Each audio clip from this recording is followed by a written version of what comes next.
It started on a quiet Sunday morning, the kind where the birds are louder than the traffic, and you can almost taste the calm in the air.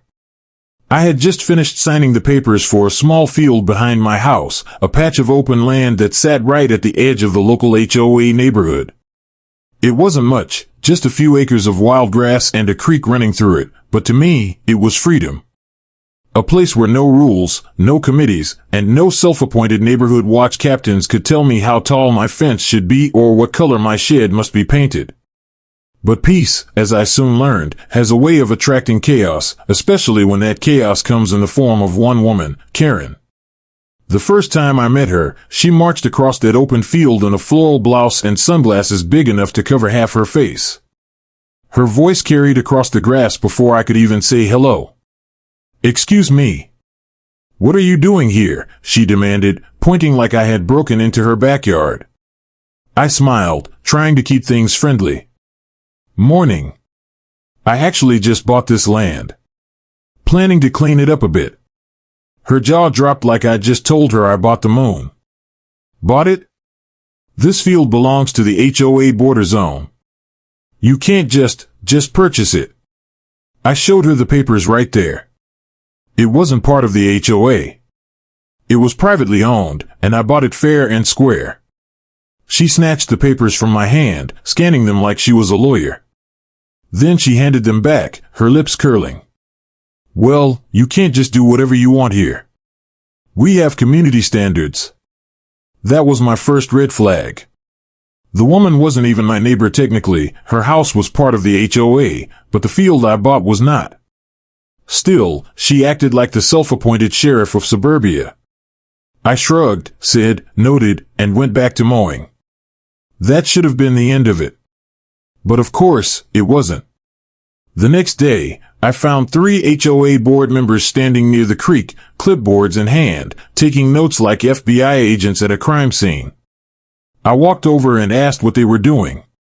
One of them, a tall guy in a polo shirt, said, "We've had a complaint that you're altering community property." I told them, again, that the land was mine. They didn't believe me until I emailed them the deed.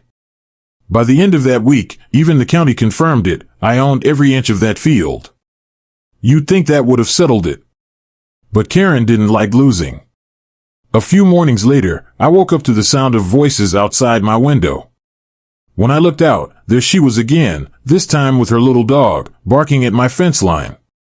She had a tape measure in one hand and a phone in the other, filming everything. "Just gathering evidence," she said when I confronted her. "We're filing a petition to annex your property into the HOA. You can't have an unsightly shed back here." I laughed. "You can't just annex private land. This isn't the Roman Empire." She glared at me. "You'll see." And I did. Because a week later, I started getting letters. One said my grass was too tall. Another claimed I was violating noise ordinances, though I hadn't made a sound except for my lawnmower.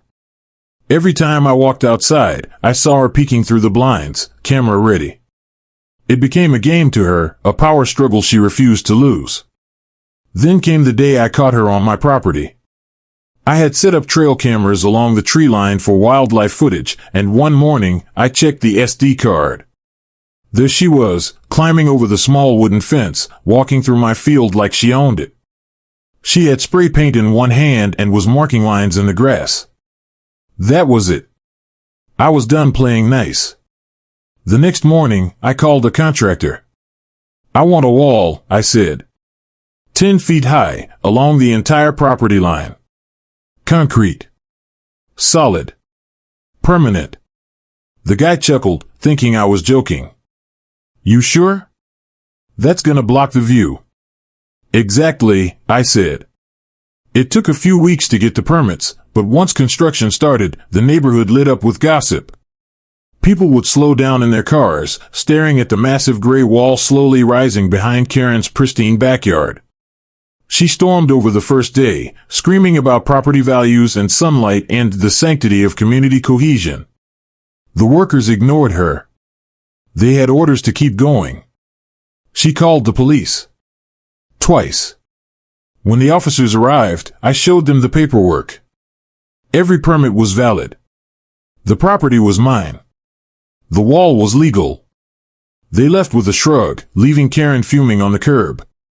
By the end of the month, the wall stood tall and proud, 10 feet of concrete silence between us. On my side, I planted wildflowers, set up a hammock, and built a small fire pit. On her side, well, all she had was shade and bitterness. But it didn't end there. Oh no. A week later, I found paint splatters on the wall. Someone had thrown red paint from the HOA side. I checked my cameras again. Guess who it was? Karen, in her robe, sneaking out at midnight with a bucket. I sent the footage to the local police and filed a vandalism report. She was fined and warned. The next morning, I heard yelling.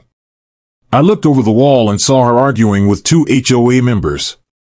Apparently, the fine wasn't her only problem. She had also violated HOA rules by tampering with property outside her jurisdiction. The irony was delicious. For the next few weeks, the wall became a symbol. The HOA hated it because it represented something they couldn't control.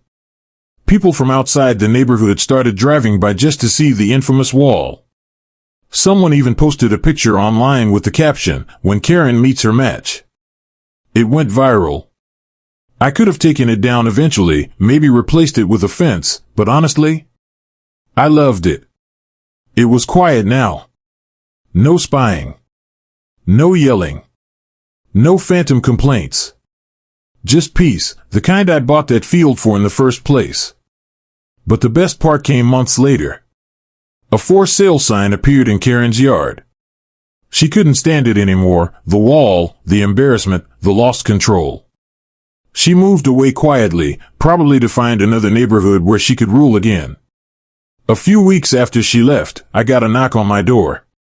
It was the new homeowner, a young couple with 2 kids and a golden retriever.